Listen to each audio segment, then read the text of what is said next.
Hello gardening friends. So today I thought I'd do a quick video on potting up some crocus to force them for spring blooming. So I picked up a package of the Dutch large crocus, found them on sale. There's 30 in this package, and I'm going to plant 10 in 3 different pots.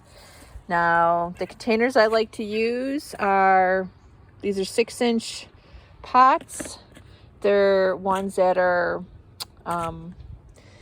not real deep for crocus. The roots don't have to go down very far when they're in the pot. If I was doing tulips or hyacinths or daffodils, I would use a bigger pot. Actually, I have some over here.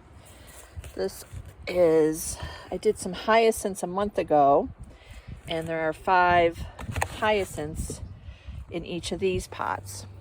So what I like to do first is put actually a coffee filter in the bottom of my pot. That way the potting soil doesn't come out the bottom. And the coffee filter will eventually decay, but by that time you've got roots formed and you're not going to lose soil. So I just use a regular potting soil, a good potting soil. With the crocus, I actually like to have some fertilizer in this because I will let them go through their life stage once they've finished blooming, and I will actually plant them either in the spring as they're still green or next fall. So you can use the bulbs again. Sometimes they just peter out and they don't do well, but you've got to make sure that once they're done blooming, you let them go through their life cycle. You still have to water, you have to fertilize, you have to give them sun so that bulb recharges or forms new bulbs. So I've had good luck with crocus and hyacinths as far as forcing and then replanting them in the ground. And if they don't make it, that's okay too. You can treat them as an annual. You've gotten your enjoyment out of them in March when it's still 10 degrees out and the snow's on the ground. So picking good bulbs, first you want to make sure that the bulb itself, there aren't any soft ones, there's no sign of mold. These have already started to sprout a little bit, so you can tell they're alive. They shouldn't be dry. It's okay if some of the husk is coming off. But again, I think the biggest thing to look for is to see if there's any kind of mold on the bulbs or if they are desiccated or just look rotten. So I've already put 10 in this pot. So the pointy side up, these have sprouts, so it's pretty easy to see. There's where it was attached to the original mother bulb. And I like to put them in the pot so they're not touching, on the off chance that one does rot out. At least it won't spread it to the other ones. So what I do is just press them firmly down in to the soil, and I go around till I've got 10 of them. If you've got a bigger pot, you want to do a bigger show, of course you can do more, but I like 10 is a good number for crocus, and you'll have a nice show. So I do have a mix. So this one has some gold ones in it, and they're probably going to bloom before the other ones, which they frequently will do.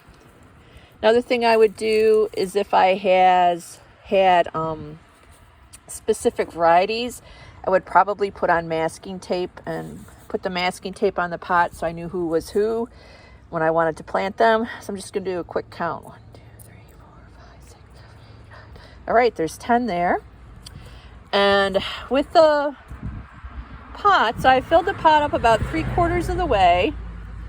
As I said, crocus don't need a lot of root space. If this was hyacinths in these bigger pots, I would have put the soil about 1/2 to 2/3 of the way up and then put the bulbs in. And you just want to cover the tops. I like to leave some room in top so that you can water. And you're just going to tamp it down so that it's firm. And then I do like to leave a little space so you can water. And I've got my watering can here, so when I'm done, they're going to get a thorough watering. And then the next thing to do would be to find a spot where you can leave them for 12 to 16 weeks. It's got to be under 50 degrees, but above freezing. And that will make them go through their chilling cycle. They'll put their roots out and they'll start to grow. And with mine, I did the hyacinths in October, mid-October. So they've been here for about a month. And I usually leave things outside until we really get some freezing temperatures, like below 32 day and evening. I keep mine in a container like this, and I use an old storm window to cover them so that the chipmunks, mice, squirrels, etc. don't get in there and dig them out and have a Thanksgiving meal on me. So I will leave them outside until, like I said, we have consistently freezing temperatures. I don't want the pots to thoroughly freeze. If they can take a little bit of freezing, but if they freeze solid, it can destroy the bulbs.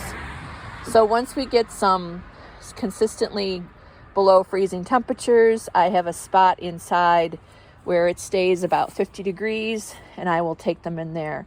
You do want to periodically check them if you've got them inside or down in the cellar. You want the soil to stay at least damp. You want to check for any mold. You want to check for critters. And you also want to check to see when they start growing. Because once you've got a sprout and you can see you've got flower buds, then you can bring them into a cool, sunny spot. Not direct sun. I usually leave mine where there's bright indirect light. You want to keep them away from heat vents so the flowers don't wilt too fast, and give them a good watering. So it's actually pretty easy. If you've never done it before, start with the crocus. I think they're the easiest. They also need the shortest amount of time. You can probably chill them for 12 weeks. You could theoretically do it in a refrigerator at 42 degrees, but you don't want to have any fruit next to them. Ripening fruit gives off ethylene gas, which will kill the flower buds. So I think I'm going to finish up here, and I will have crocus in March sometime. So give it a shot. It's pretty easy. It's fairly inexpensive. You can use pots that you already have. Now's a good time in November to look for flower bulbs on sale, and you'll have some spring flowers. All right, have a great day.